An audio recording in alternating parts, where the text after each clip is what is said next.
Once upon a time, there lived a man named Chief Nnamdi. He had a wife named Ebube. Chief Nnamdi and his wife were married for many years without a child. One day, the gods blessed them and Ebube conceived, and they were overjoyed. Meanwhile, King Chima sought more powers to dominate and possess the neighboring villages and consulted the oracle. To his worst surprise, the chief priest saw a prophecy. A son born of the soil would kill the king and take over the throne. According to the prophecy, this boy was to be born before the next New Yam festival. When King Chima heard this, he was terrified and ordered all the pregnant women in the kingdom to be arrested and killed, including those known to conceive that year.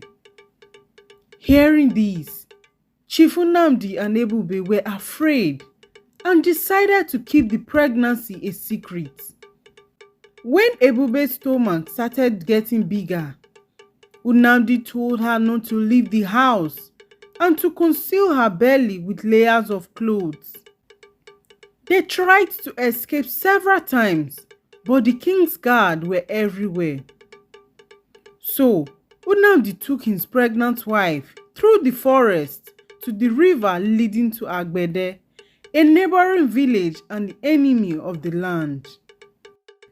Nnamdi was waiting for his wife to cross to the other side of the river when he heard the king's guard approaching. He quickly hid himself in the bushes. The guards heard the footsteps, and when they were approaching them, Ebube ran towards the river.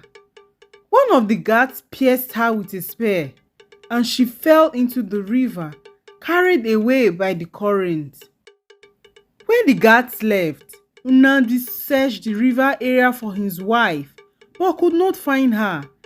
He cried and cried, but she never came back. Nnamdi thought Ebube had died instantly. Unknown to him, the river had taken Ebube to Agbede, where she found herself at the river bank.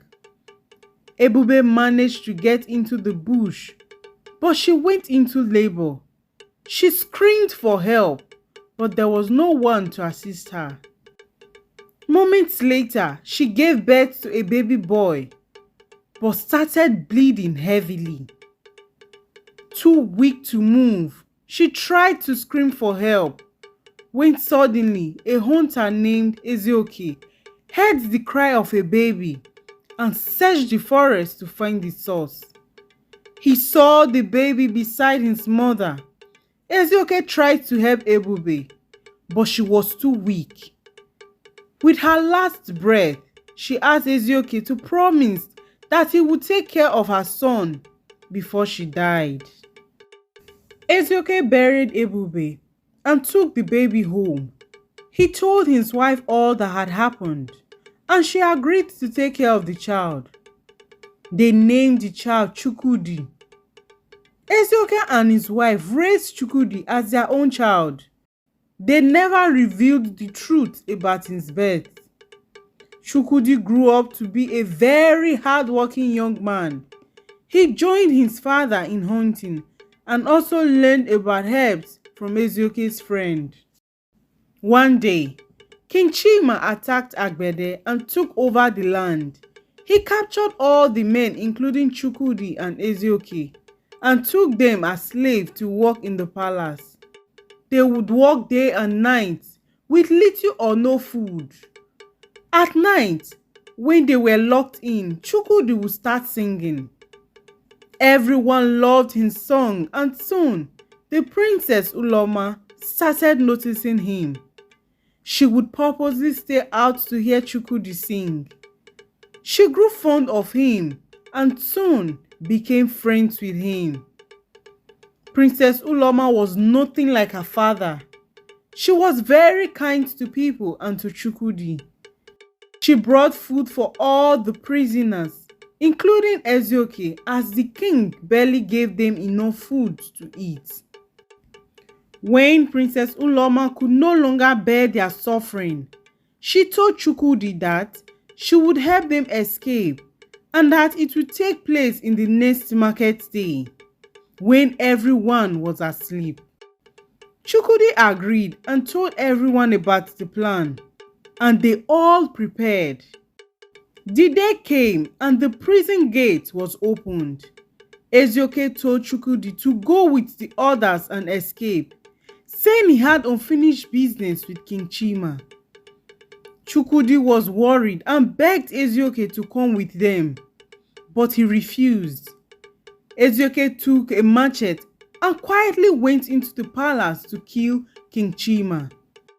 Chukwudi could not let him go alone, so he took a knife and went inside the palace to look for Ezioke.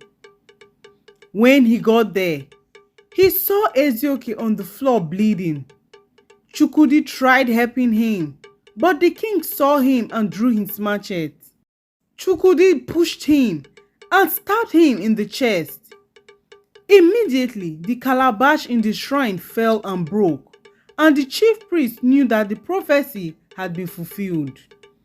Chukwudi was arrested and the news spread throughout the village. The next morning, when Nnadi heard the news, he immediately ran to Chukwudi with so much joy in his heart. The chief priest ordered Chukwudi's release, as it was his destiny to redeem the land. Ezioke told Chukwudi everything that had happened and how he was born, and Chukwudi was reunited with his father, Chief Nnadi.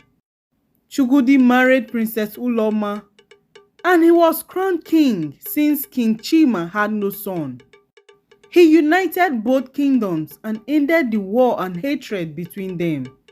He passed a law that forbade slavery, and the people in the kingdom grew in love and harmony, with no more war between them.